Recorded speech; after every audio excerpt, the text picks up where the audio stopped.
Hey guys, and welcome back to my channel. Now this video is one I've wanted to film for a couple of weeks now. It's now 2020, it's a few days into the new year, but just before then and like all throughout Christmas I have been so ill and I actually lost my voice. Not being able to talk in a video isn't very useful. The whole topic of the video is saying goodbye to 2019 and saying hello to 2020, which I like to do every year if you look back on my channel, and I do like to set goals for the new year. I do think if ever it's a good time to sort of set new goals or aims, the new year is a good time. And also the light is slowly fading, so I don't want to make it too long as well because the light is gonna go quite soon. So yeah, 2019 was the fastest year of my life.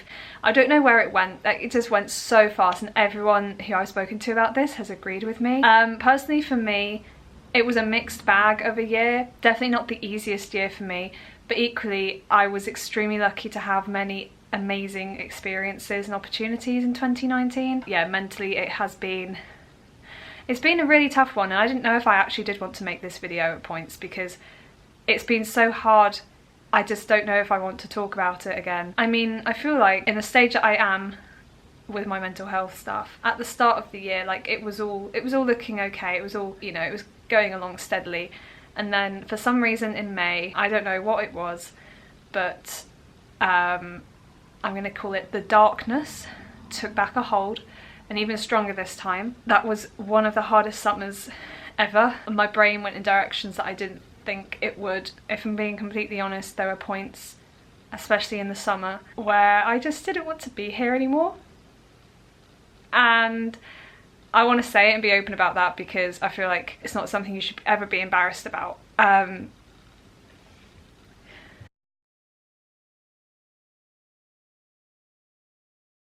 And then I made the video a couple of videos ago about hitting the wall.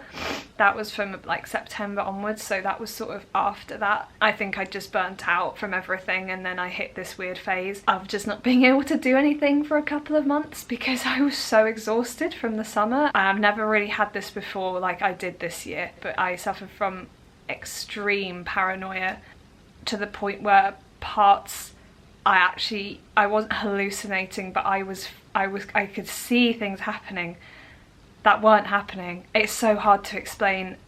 I was just in a really messy time, and yeah, it was the paranoia and anxiety that just peaked in the summer of 2019. You can't compare your struggle to anyone else's. I know like other people will have had such tough years as well. I don't know, I'm just scared of what people might say about this video because I feel like you always see comments like that on YouTube, but you can't compare your struggle to someone else's. It's all personal, it's all individual. Yo, from Editing Ellen. I just thought I'd pop in here and just quickly say something that I didn't actually say in the video. I just want to say, and it saddens me that I feel like I have to say this, but in no way from me talking about this stuff is that me attention seeking. I just really wanted to make that clear because so many people say that and it really annoys me. It really annoys me because that is just a complete wrong end of the stick. Like, it really gets to me how much mental health stuff has caused me attention in the past. That is not at all why I've admitted some of this stuff in this video. It's been terrifying filming it. It's really scary to put online, but I just want to help break down the barriers and try and make, you know, a tiny change in society that will hopefully, with everyone else's work, hopefully make one big change about, you know, the mental health stigma and talking about it and everything. I just wanted to normalise it. I want to show that so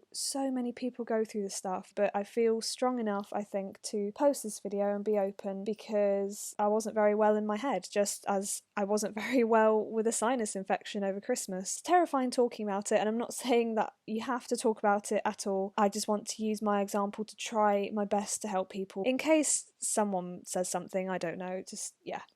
But yeah, please be nice because it's really scary talking about this stuff. Peace out from Editing Ellen. Enjoy the video. 2019 was very hard. Yeah, I'm glad to say goodbye to it, to be honest, but equally there have been some amazing things that happened in 2019. Yes, some significant things that happened in 2019. My old car basically blew up on me when I was driving to work, which was a scary experience. From that came something really awesome, so I feel like this year has shown like all the crappy things, something positive has come out of it. If that hadn't have happened, I wouldn't have bought my dream car, and I'm still so grateful that my little Mini came into my life because I just love that thing so much. It's my absolute pride and joy. I've been lucky enough to travel quite a lot this year. So me and Sam went away to Lanzarote for a week because he was doing some hang gliding out there. Me and Mum road trip France for 2 weeks in the summer. Been to the Lake District a few times, which I absolutely love. I went to my first proper festival in 2019. I was lucky enough to go to gigs. Probably the best gig that I went to was the Bastille album launch party. That was amazing. Sorry, we're back. My battery just died. I am the queen of forgetting to put new batteries in cameras. Anyway, where was I?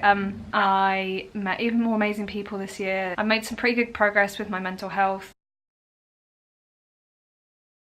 There's so much that happened and I just literally can't think of it sat here right now. But yeah, overall it was a pretty awesome year, but very, very, very hard one at the same time. Moving on, and now I want to talk about my goals and sort of resolutions for 2020. So I think I have some written down on my phone. I can't remember where. Maybe I have my notebook as well. I can't remember if I wrote it down in my notebook or if I wrote it down on my phone. I feel like I have quite a lot in my head, but these are the ones that I've written down. First one, overcome phobias and silly things that have come up from my crippling self-confidence struggles. So dealing with self-esteem and self-confidence and body image problems has brought up so much shit that I never expected. One random thing that's come out of that is I have developed a fear of falling backwards. I think because I'm so self-conscious. I think this only developed really in 2018, so I haven't had it for that long. Something I really enjoy doing as cross-training for running is climbing. That's something Sam loves doing. Like, he's an amazing climber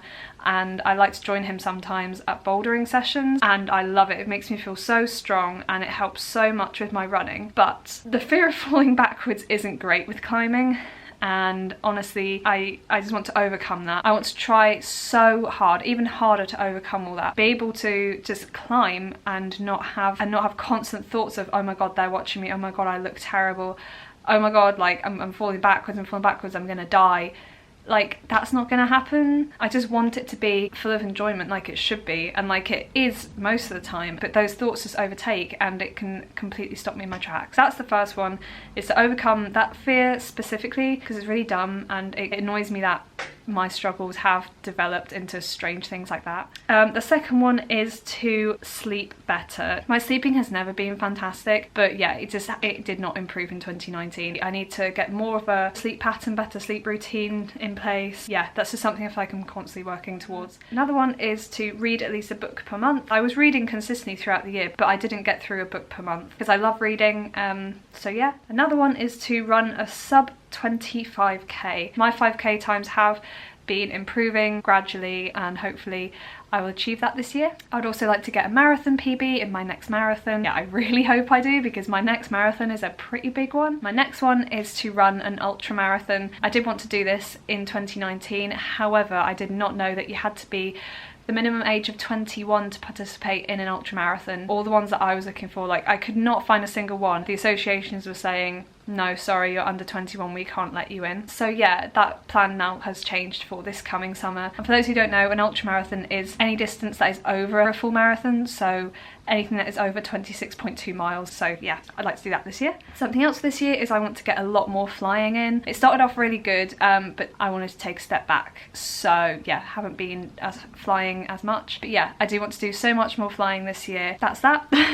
Another thing I want to try this year is competing in a triathlon. I love the running aspect of it. I love cycling, but I don't cycle half as much as I do living in Suffolk as I did in Yorkshire for some reason. And swimming, I love swimming, but I don't do it enough. So yeah, I thought if I can have a goal of doing a triathlon, it will get me doing all three a bit more. I mean, running, I run all the time anyway, but yeah, I would really like to compete in a triathlon. And yeah, just do something a bit different. Yeah, the last one is smash mental health in the face and get better.